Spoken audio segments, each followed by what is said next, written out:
Vamos lá, meus irmãos, continuando aqui, nosso 9º dia de aula de Ética Cristã 1 e 2, é o segundo bloco, nossas aulas estão sendo gravadas. Nós estamos tratando agora sobre a sexualidade e a homossexualidade, tá bom?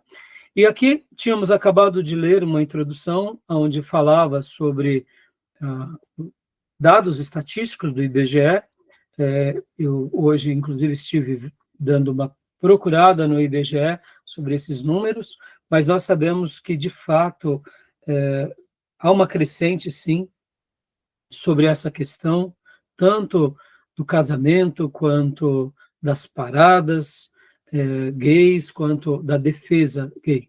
E, inclusive, sobre o que o pastor Johnny leu há pouco, sobre a PLC 122, nós conversávamos, e o Júnior, inclusive, como advogado, me disse que tem a lei dos crimes de homofobia, que é a lei número 10.948, de 2001, e também tem uma outra lei, que é a lei do racismo, ou do antirracismo, a lei de número 7.716, de 1979, que também está trabalhando, eu diria, numa certa uniformidade para julgar esses casos. Não é isso, Júnior? Sim, esse foi um tema de uma ação de inconstitucionalidade por omissão, que foi, acho que é declaratório, foi para o STF, repercussão geral, e aí, que o Congresso não editou a lei sobre esse tema, o Barroso usou de um malabarismo jurídico,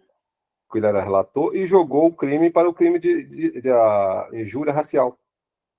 Ou seja, todo crime de homofobia, de ódio ao homossexual, ele vai ser considerado como crime de injúria racial. Foi isso que ele fez. Entendi.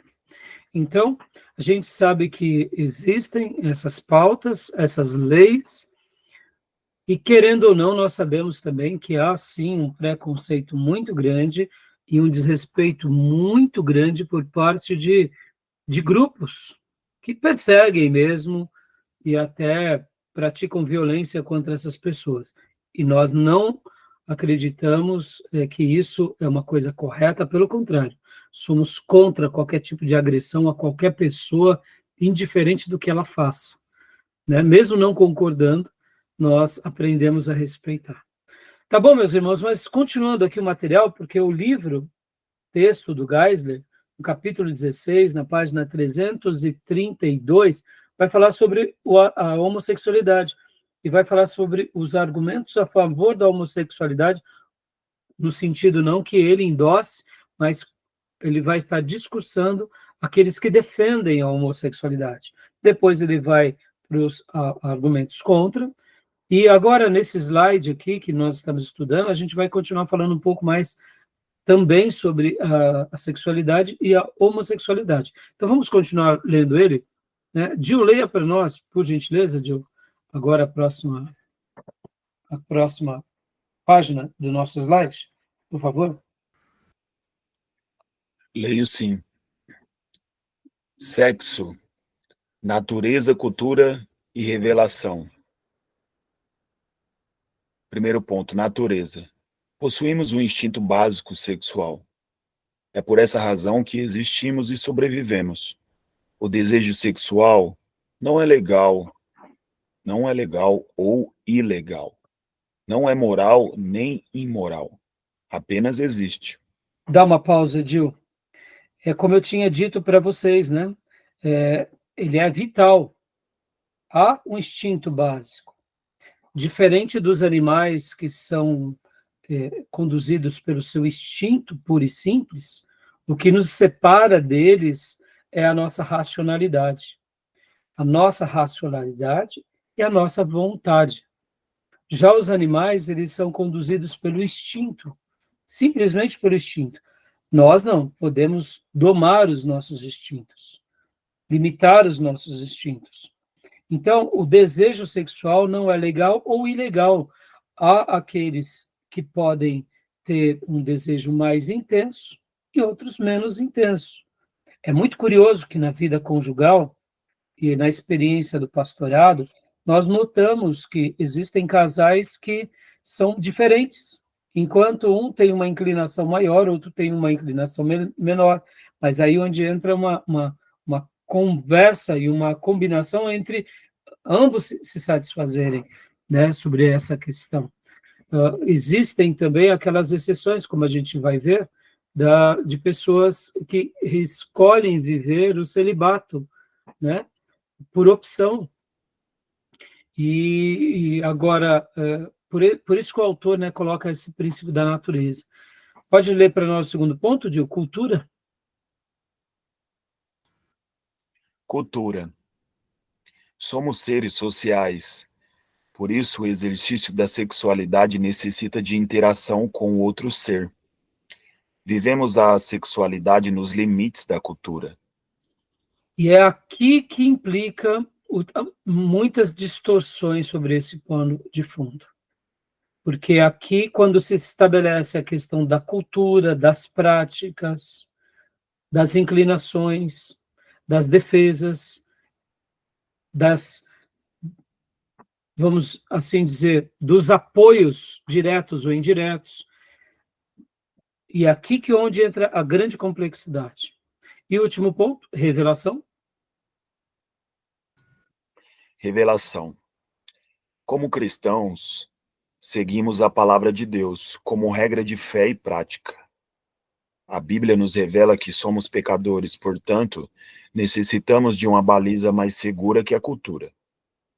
E aqui lembramos aqueles princípios que na ética cristã ela é prescritiva.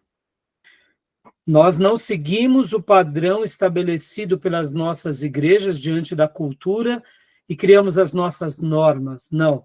Na prescrição sagrada, temos já as leis divinas para obedecer. E, de acordo com essas leis, estabelecemos as nossas culturas e práticas. Mesmo que uma igreja não esteja adequada, ela deve retomar esses princípios. E é baseado na prescrição e não na descrição que a gente segue como um princípio baseado na revelação. E por isso criamos as nossas normas, e Deus nos deixou as normas dele. E é bem simples, pode ver que essa questão da homossexualidade hoje, ela tem tentado entrar dentro da igreja como uma norma descritiva. Por isso que há a ideia da releitura da Bíblia.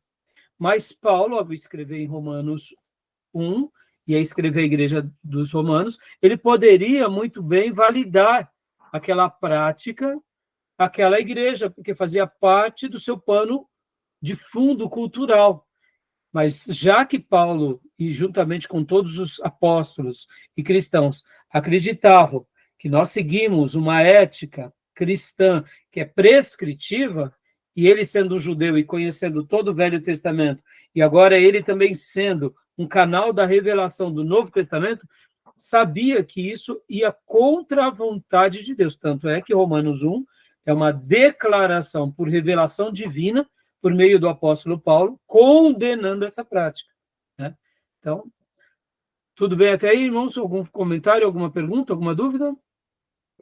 Só para acrescentar com a questão sexual, o próprio Paulo fala que seja sem mácula o leito conjugal também, né? Sim. E aqui, né, Júnior, é tanto um lado de pureza, no sentido de preservação àquela fidelidade do casal, né?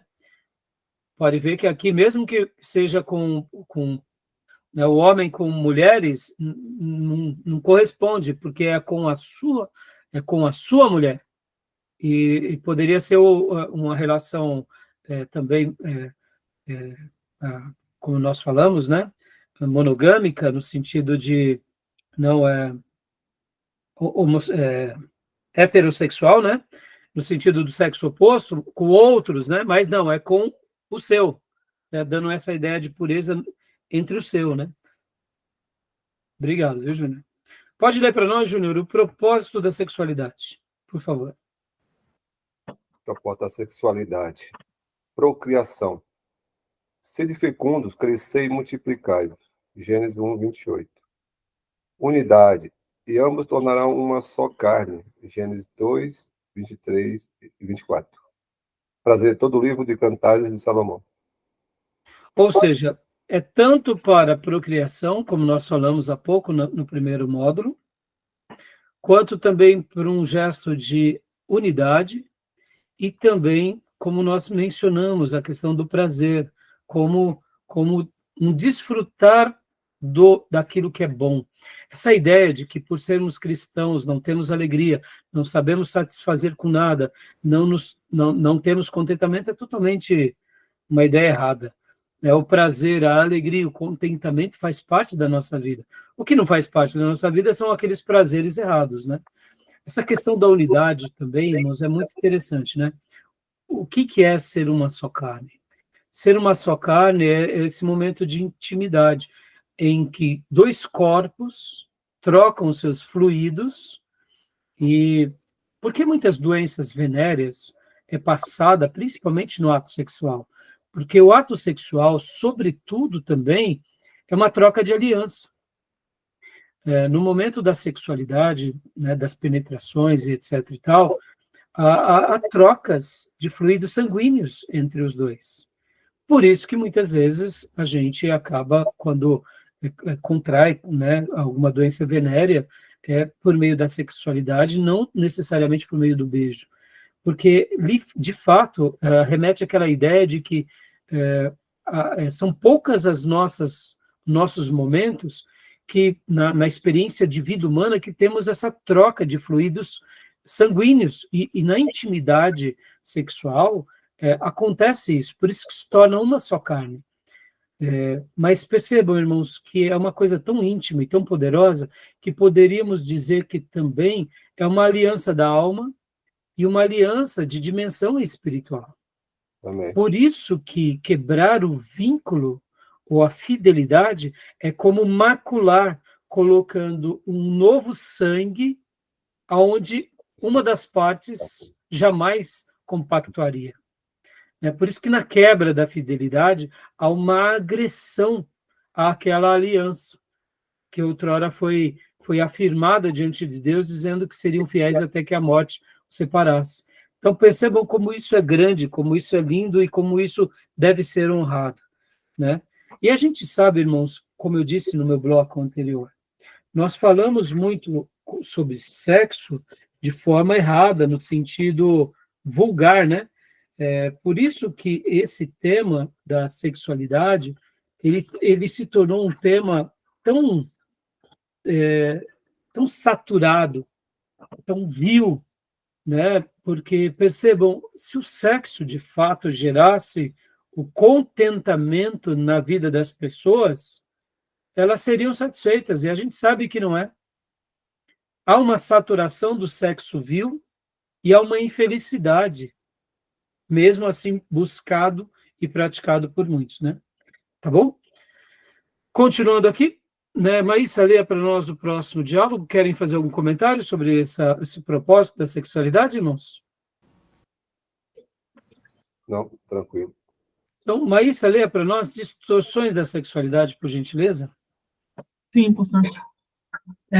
Há um certo consenso na ética cristã de que, por certo, Deus destinou o ser humano a buscar a realização sexual com outros seres vivos.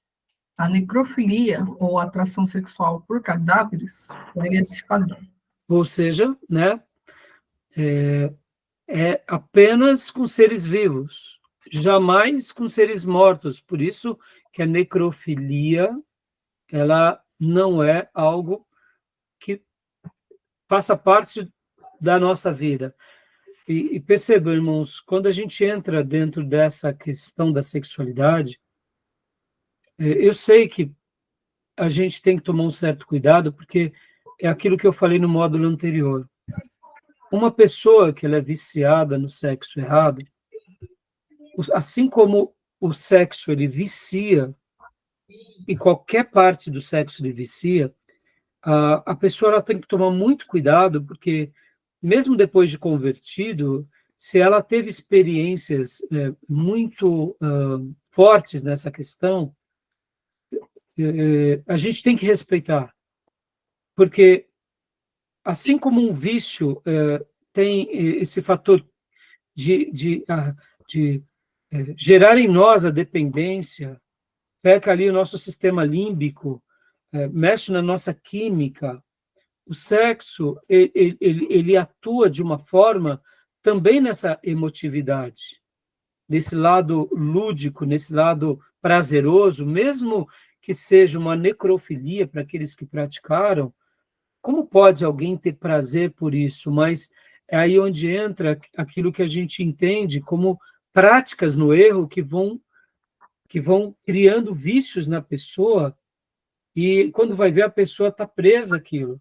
Então, assim, eu sei que, tirando aqui a discussão religiosa, no sentido mais sacro, eu quero tratar do tema sabendo que muitas pessoas que vivem, né, na nossa sociedade sofrem de problemas com relação a isso. E a gente vai estar vendo aqui vários tipos de inclinação. Eu sei que tudo isso já é muito saturado por nós, a gente se revolta com muitas práticas, mas as pessoas elas vão sendo escravizadas dessas práticas. E aqui fica um alerta.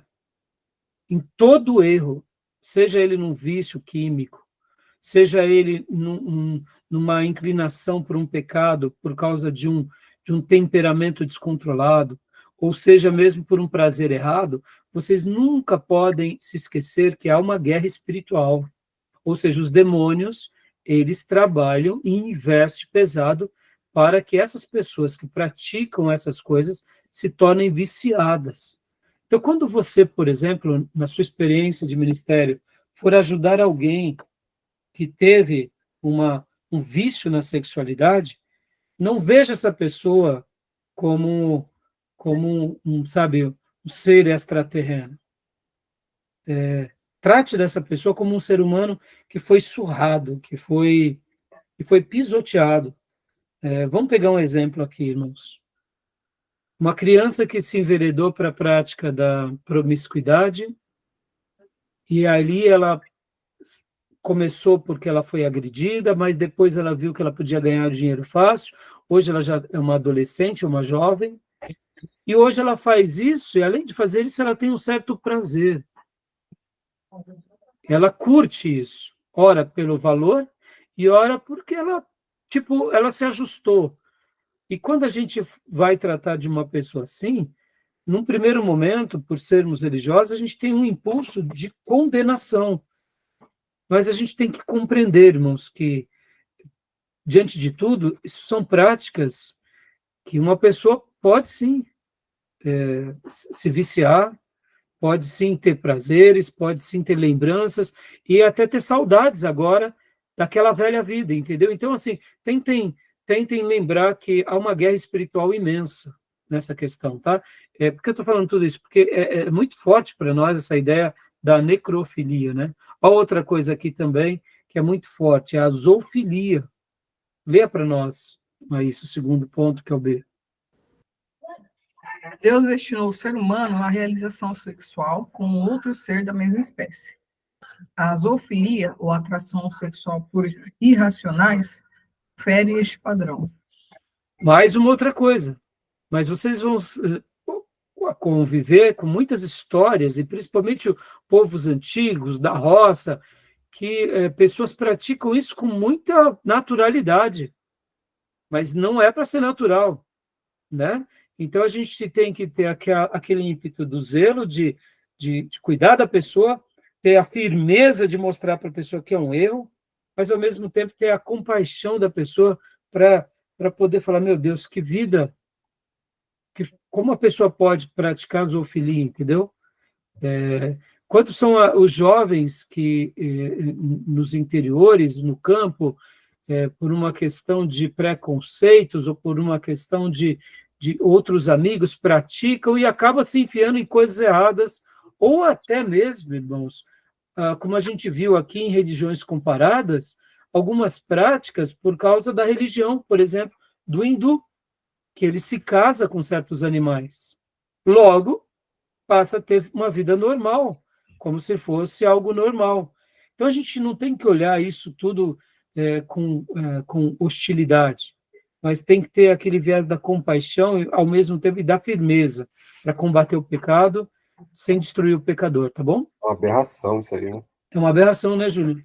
Nossa, Mas sejamos honestos, Júnior, talvez você já deve ter ouvido histórias, né, de ixi, pessoas na roça, no campo, aqui, né, mas- e que é algo comum, e não é comum. A gente tem que ser firme, e aí onde entra o amor e a convicção, tem que mostrar, não, isso daí é uma bestialidade. Sim. Esse é o termo correto, né? É o pecado, né? A gente E segue, vamos pegar até o oposto também, mulheres que se encenam com partes de animais para fazer extravagâncias, irmãos, olha como as coisas são. E aí a gente vê os demônios. Quando uma pessoa muitas vezes pratica algo vil assim num animal, como uma masturbação no animal, ele acaba viciando também. Por quê? Porque ele descobriu isso.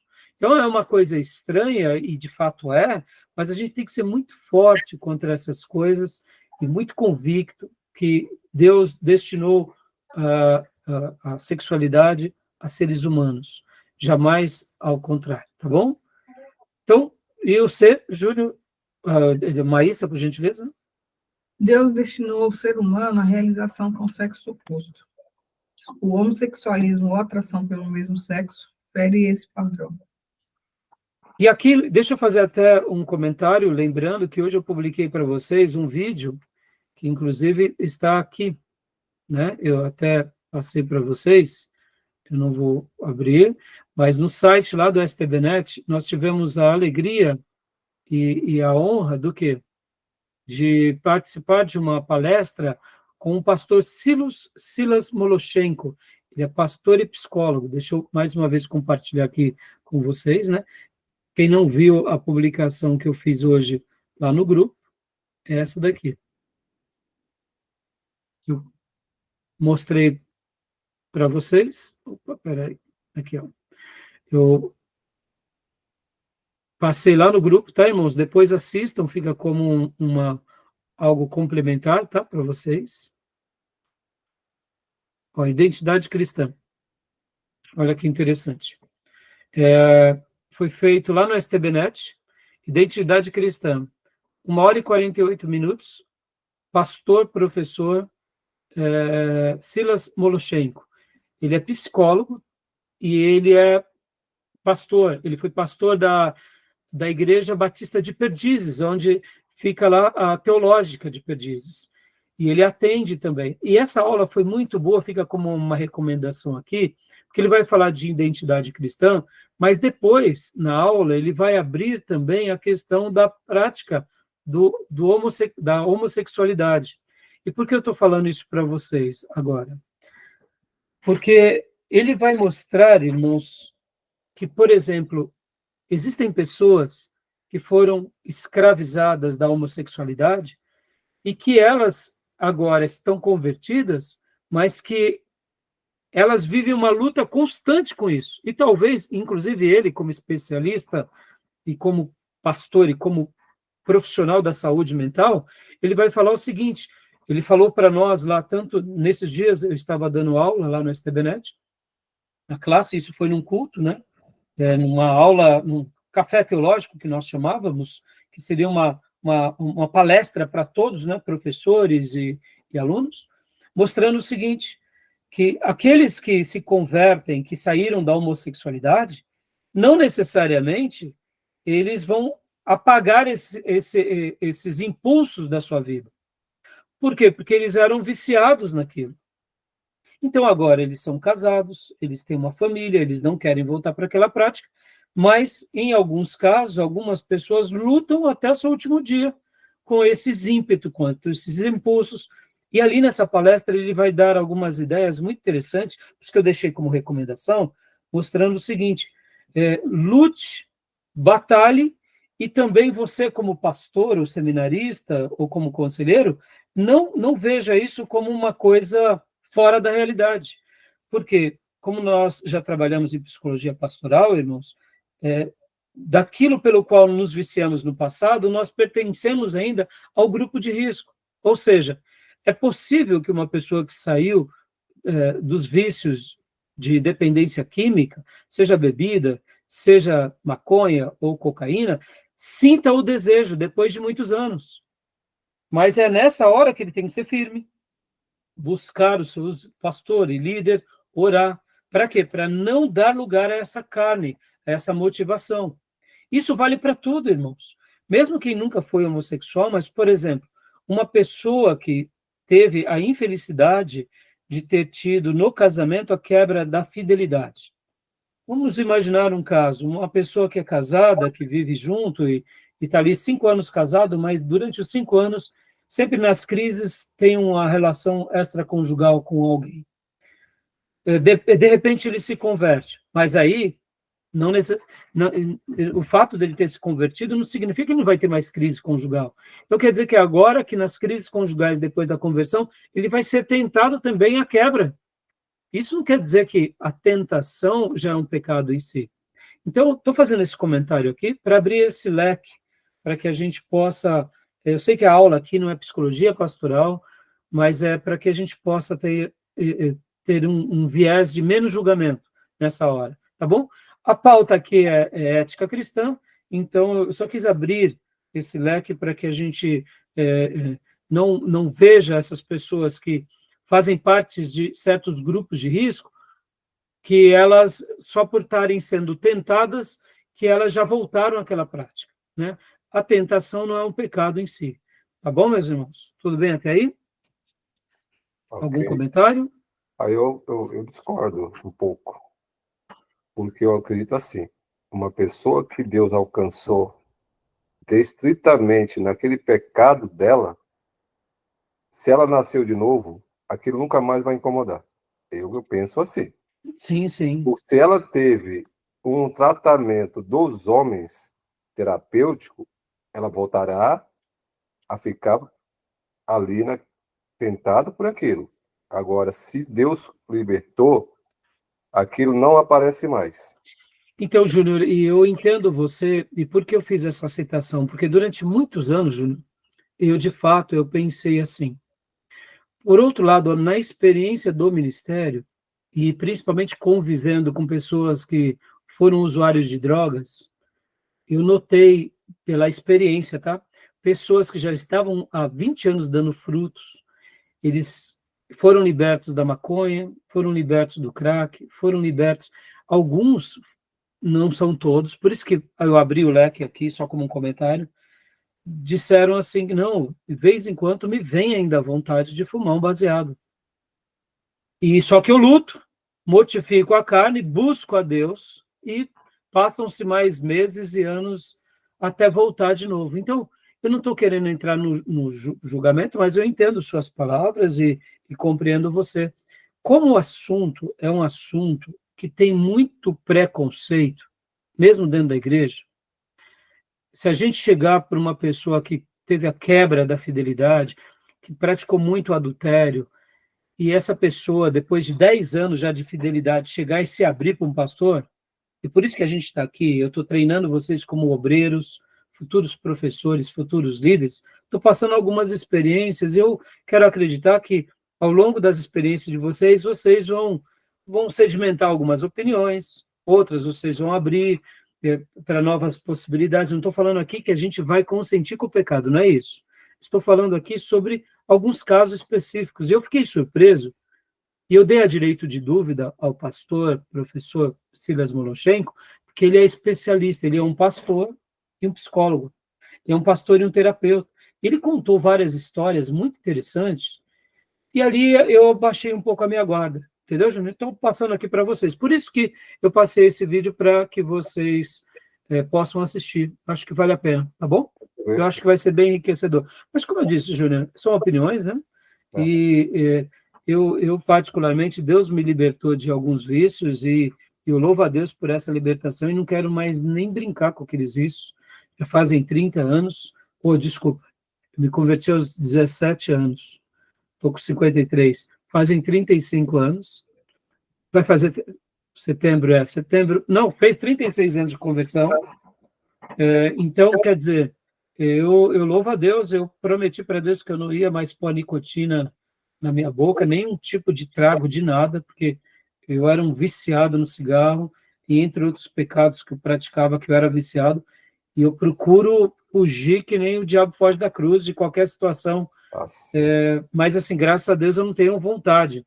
Mas falando aqui uma experiência minha, por exemplo, cigarro, eu me lembro que durante muitos anos, esporadicamente, de vez em quando eu sonhava fumando. Era um terror, era um desespero acordar, imaginar, eu sentia como se estivesse fumando. Quando eu acordava e via que era sonho, eu ficava numa alegria, mas numa alegria.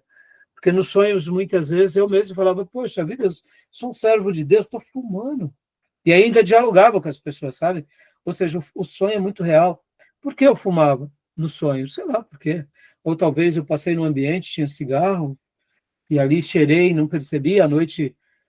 Eu sei de uma coisa, toda vez que eu sonhava, eu botava o meu joelho no chão e falava, a reta de Satanás.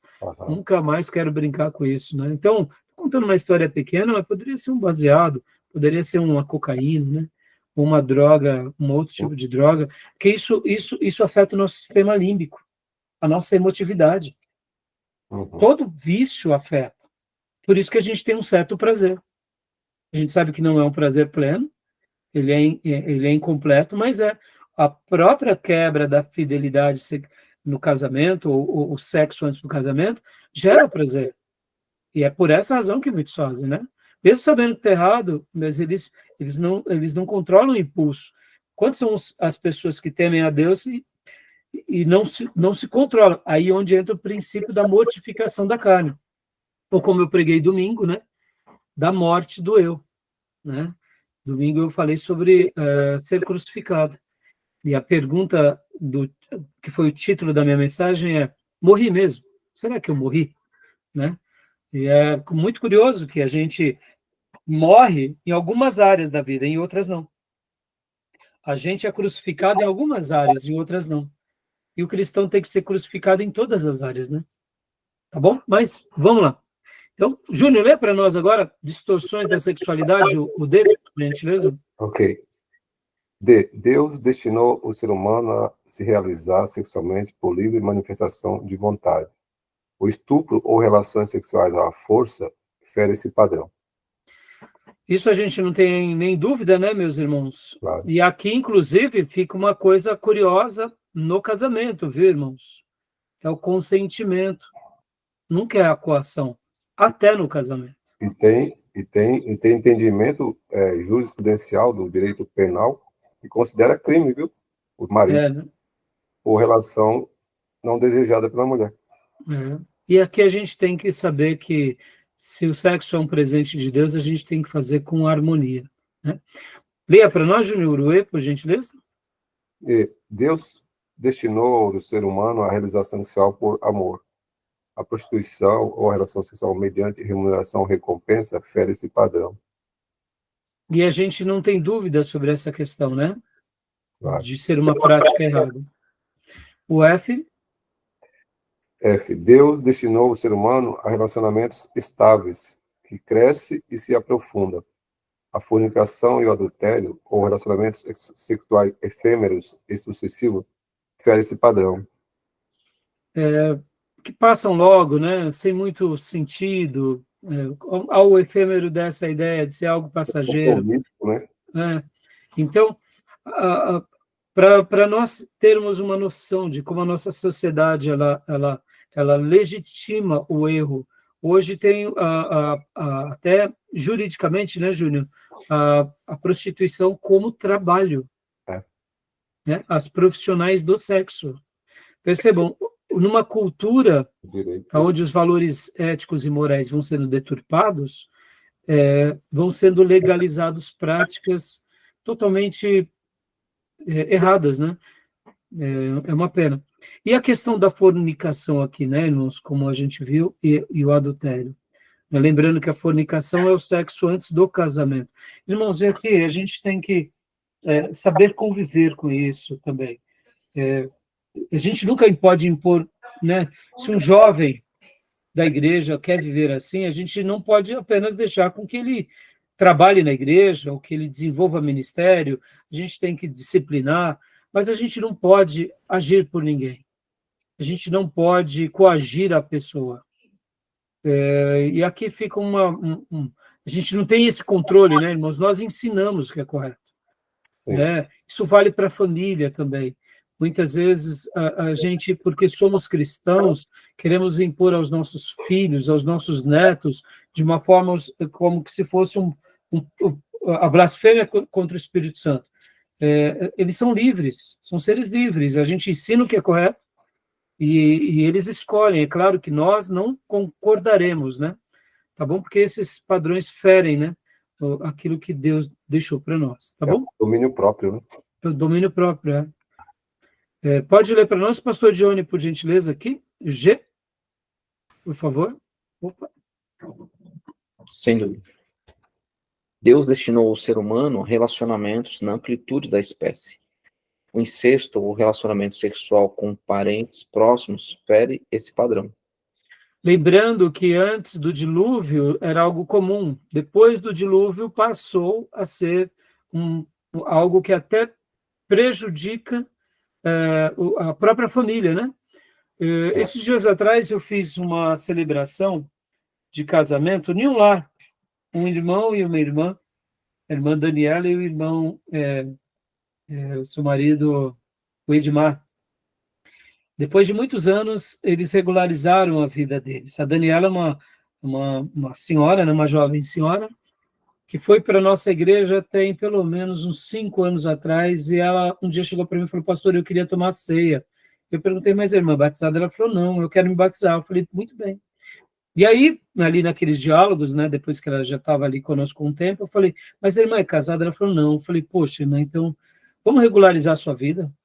E durante esses anos, aí, um pouquinho antes da pandemia, ela ia casar, aí houve a pandemia, houve alguns problemas, e aí depois a mãe do Edmar ficou doente, ele teve que viajar, bom, uma longa história. Agora, recentemente, eu fiz o casamento deles, a parte religiosa, né, uma simples celebração, e graças a Deus eles estão casados, agora nada impede da minha irmã se batizar, e o que acontece? Ali, enquanto estávamos, tinham parentes deles, né? E tinham 2 filhos que tinham certas deficiências. E aí, eu conversando com a família, falou, não, é porque são casados entre primos, casamentos de primos. Né? Então, a gente sabe dessa questão, né? Mas o incesto aqui é mais do que esse casamento de primo. Seria aquela prática entre parentes, aquela prática entre irmãos, e entre pessoas próximas. Grau, né? É o grau. Aí envolve o grau. O grau. Ou, quem sabe, aquela permissividade, como acontecia em Corinto, do menino pegando a madrinha.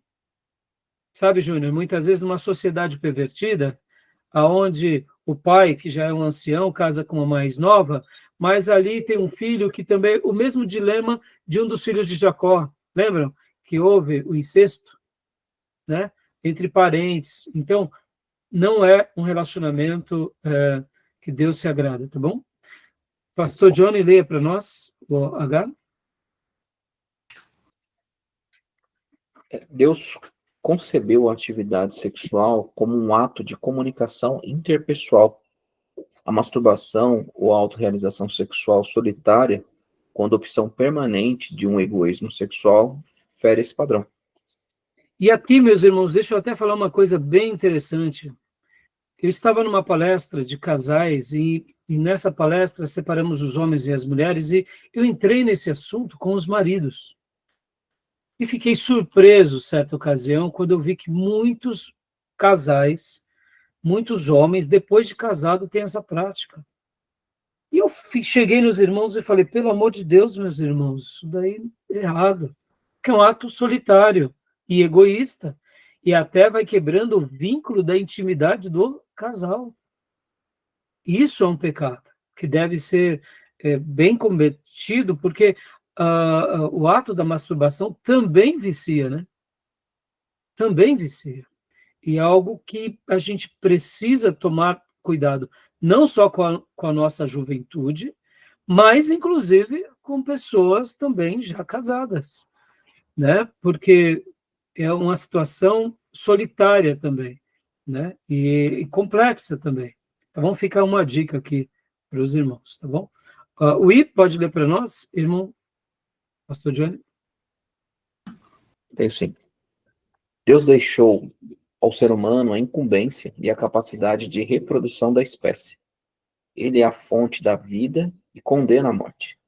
O aborto ou a destruição do ser enquanto ainda no útero fere esse padrão. E a gente vai chegar lá na última aula, na próxima aula, não hoje, a gente vai falar do aborto, tá bom? Continuando aqui, vamos ler além. Pode continuar lendo para nós, pastor Johnny, por gentileza? Joia. Destinou Deus o ser humano a fazer da atividade sexual um ato construtivo de afeto. O sadismo, ou prazer em fazer sofrer, e o masoquismo, ou prazer no sofrer com as suas agressões e mutilações, fere esse padrão. E aqui, meus irmãos, uma das coisas que me encantou no Evangelho foi de ver casais que já tinham uma certa idade, eles se apaixonavam e se curtiam. E isso daqui é um segredo para a vida conjugal. É um ato construtivo de afeto. E orem sempre para que Deus trabalhe nessa área da vida de vocês, para que até nisso haja uma longevidade de afetos. Né? Bom, a gente não precisa comentar do sadismo e nem do masoquismo. Naquela temporada Billions, vocês já assistiram aquela temporada? Não? Pastor, cortou sua voz. Naquela temporada Billions, que é sobre falar. investimentos, já assistiram? Já assisti. Netflix. Isso, tem ali o marido de uma psicóloga que trabalha ali com um dos âncoras da série, em que ele gosta de sofrer, né? Se não me engano, ali no caso seria um misto de sadismo com masoquismo, e ele é tipo uma figura pública, um governador, então assim é uma coisa assim bem curiosa, e a esposa sabe disso, né? Então assim, percebam que quando a pessoa não constrói esse lado harmônico, ela busca construir em outras áreas, né? Isso não tem a ver com a gente também, né? Tá bom, meus irmãos? O K, leia para nós, pastor Johnny. K. Destinou Deus, o ser humano, à integração da sua sexualidade com equilíbrio, dentro de uma pluralidade de atividades e interesses. A lascívia, o sexocentrismo, o sexomania, a obsessão sexual, fere esse padrão. Robson Cavalcante. Essa é uma frase de Robson Cavalcante, tá bom? Então, vamos lá. Continuando aqui. Pode ler para nós, Maísa, por gentileza? Homossexualidade. Bom, sobre essa questão da sexualidade, a gente já tinha falado um pouco do livro, voltamos, demos esses acréscimos. Alguma pergunta, meus irmãos? Tranquilo? Pode falar, Júnior. Mãe, essa camisa tá Não, tá bom. Então, quer ler, Maísa? Pode ler? Homossexualidade. Mãe. Definição. Termo referente a todas as manifestações, por experiência subjetiva ou comportamento manifesto. De atração sexual entre pessoas do mesmo sexo. Sei lá o que. Samitiba. Isso. Quem foi Samitiba? Ele é um grande escritor. Eu, inclusive, publiquei hoje para vocês no nosso grupo alguns materiais, né, dele.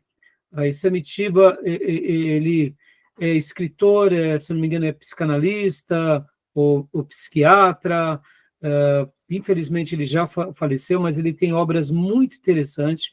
Então, ele trata sobre essa questão das definições, né?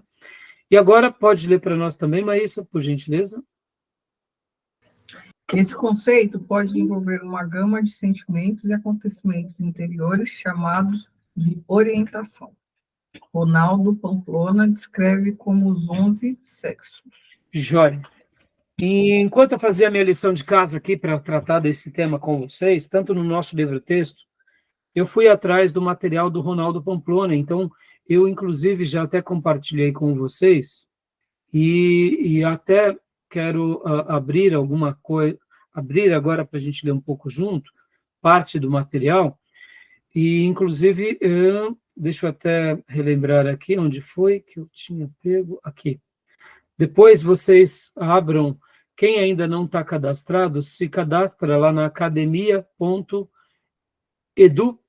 academia.edu. Tem um material muito bom, foi lá que eu obtive sobre esse material, inclusive aqui do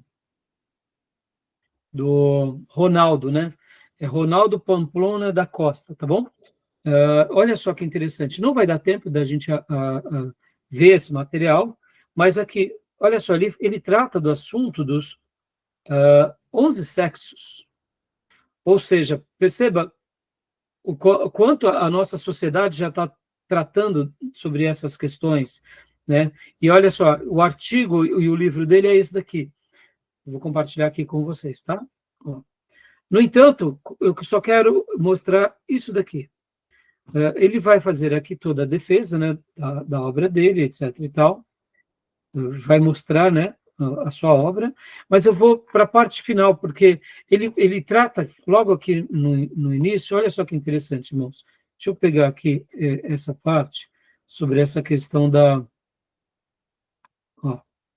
componentes da sexualidade humana, biológico, sexos e características secundárias, ele põe como características secundárias, né?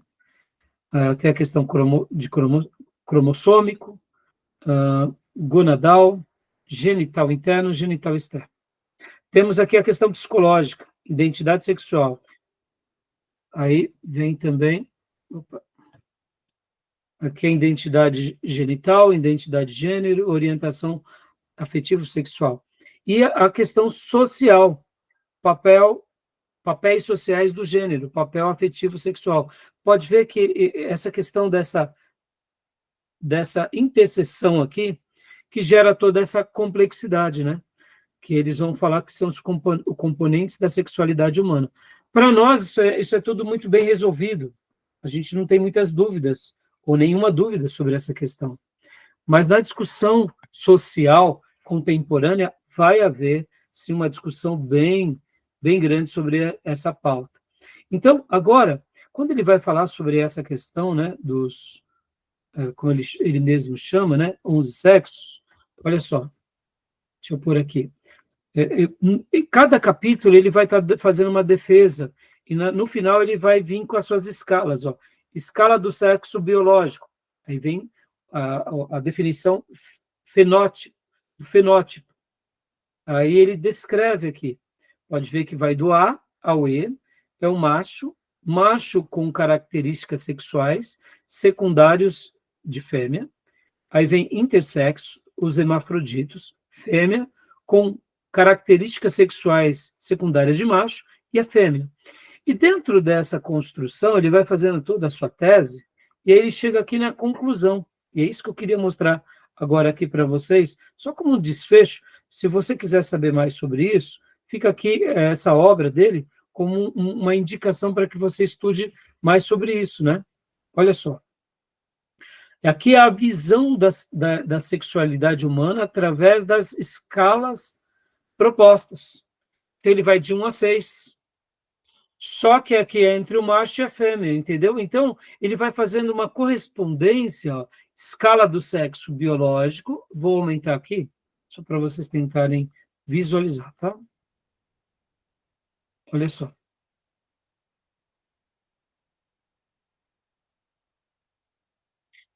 Escala do sexo biológico, seria um fenótipo. Aí vem toda a descrição, como a gente já viu há pouco. O 2, escala de identidade de gênero. Sentir-se como. Olha aqui o lado afetivo, o lado da escolha. Não é o que você é o que você escolhe e sente como. E aqui vem já um comportamento, olha só, olha que interessante, né? 2. Aqui o 3 agora. Escala de papéis de gênero, é o papel social, ou seja, como a sociedade se apresenta. Mas, mais uma vez, o 4, escala de orientação afetivo-sexual. Mais uma vez, o desejo, a inclinação. 5, escala de relações afetivas sexuais de homens, papéis afetivos sexuais. E o último, escala de relações afetivos sexuais de mulher, papéis afetivos sexuais. E aí ele vai construindo. Então, a tese do livro dele, aí aqui ele até tenta explicar, né, um pouco, ó, como você pode ver, deixa eu aumentar mais. Como você pode ver, nas tabelas da página ao lado, a maioria dos homens é macho, 1A. Sente-se homem, 2A. Assume papéis de gênero masculino, 3A. Tem orientação afetiva sexual, heterossexual, 4A.